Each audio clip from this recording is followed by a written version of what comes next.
নবীগঞ্জে কাদমা ঘোলডুরা জামেয়া সিরাজুল উলুম মাদ্রাসার হিফজ বিভাগের 18 জন ছাত্রকে পাগড়ি ও সম্মাননা স্মারক প্রদান উপলক্ষে বার্ষিক ওয়াজ এবং দোয়া মাহফিল অনুষ্ঠিত হয়েছে।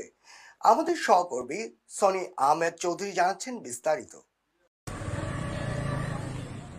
হবিগঞ্জের নবীগঞ্জ উপজেলার কাদমা ঘোলডুবা জামিয়া সিরাজুল উলুম মাদ্রাসার হিফজ বিভাগের সমাপনী ছাত্রদের পাগড়ি ও সম্মাননা স্মারক প্রদান উপলক্ষে বার্ষিক ওয়াজ ও দোয়া মাহফিল অনুষ্ঠিত হয়েছে। মাদ্রাসার প্রতিষ্ঠাতা আলহাজ বকর মিয়া দবির এর সার্বিক ব্যবস্থাপনায় জামিয়া সিরাজুল উলুম মাদ্রাসার হিফজ বিভাগের সমাপনী 18 জন হাফেজ ছাত্রকে পাগড়ি পরিয়ে সম্মাননা স্মারক প্রদান করা হয়। বৃহস্পতিবার মাদ্রাসার অডিটোরিয়ামে ছাত্রদের পাগড়ি প্রদানের আগে বার্ষিক ওয়াজ ও দোয়া মাহফিল অনুষ্ঠিত হয়। এতে সভাপতিত্ব করেন মাদ্রাসার নায়েবে মুহতামিম মাওলানা তাজাম্মুল ইসলাম চৌধুরী। অনুষ্ঠান শুরুর আগে মাদ্রাসার শিশু কিশোর ছাত্ররা কেরাত, হামদ, নাত, পরিবেশন এবং আরবি ইংরেজি ভাষায় বক্তৃতা ও 2 রাকাত নামাজের মাসালা প্রদর্শন করেন। পরে হাফেজ মাওলানা তৈয়বুর রহমানের পরিচালনায় বার্ষিক ওয়াজ ও দোয়া মাহফিলে প্রধান অতিথি হিসেবে বক্তব্য রাখেন শাইখুল হাদিস আল্লামা মুফতি সাইফুল ইসলাম। অন্যান্যদের মধ্যে বক্তব্য রাখেন হাফেজ মাওলানা আব্দুল কুদ্দুস, মাওলানা জুহায়ের, হাফেজ শরীফউদ্দিন, নজরুল ইসলাম সহ আরো অনেকেই। অনুষ্ঠানে এলাকার মুরব্বিয়ান ও অভিভাবক বৃন্দ উপস্থিত ছিলেন।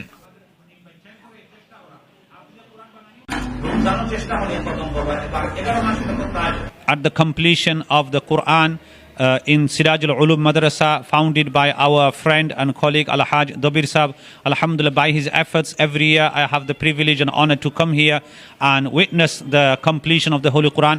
It itself is a miracle. Allah subhanahu wa ta'ala has said, Inna nahnu nazzalna dhikra wa inna lahu lahafizun. Indeed, we have revealed the Quran and we will be protecting this Quran. So this is itself a miracle itself. Allah subhanahu wa ta'ala, through these young students, through these mashallah boys, 18 students have become Hafiz Quran. Allah subhanahu wa ta'ala, through them Allah has protected his Quran. May Allah subhanahu wa ta'ala preserve this madrasa Sirajul Ulum, preserve the principal, the founder, and all our teachers, staff, the parents and the students. Allah subhanahu wa ta'ala protect each and every one of them. Allah keep us in afiyah. Allah subhanahu wa ta'ala accept our coming.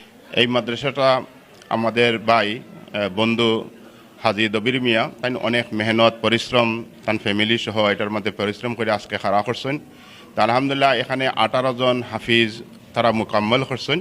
এই 18 জন হাফিজ আমরা হয়তো দুনিয়ার মধ্যে শুধু হাফিজই জানতেছি, এরা এতটুকুই কদর বুঝতেছি না আমাদের কিয়ামতের মাঠে এদের কি কদর হবে। আমরা প্রতি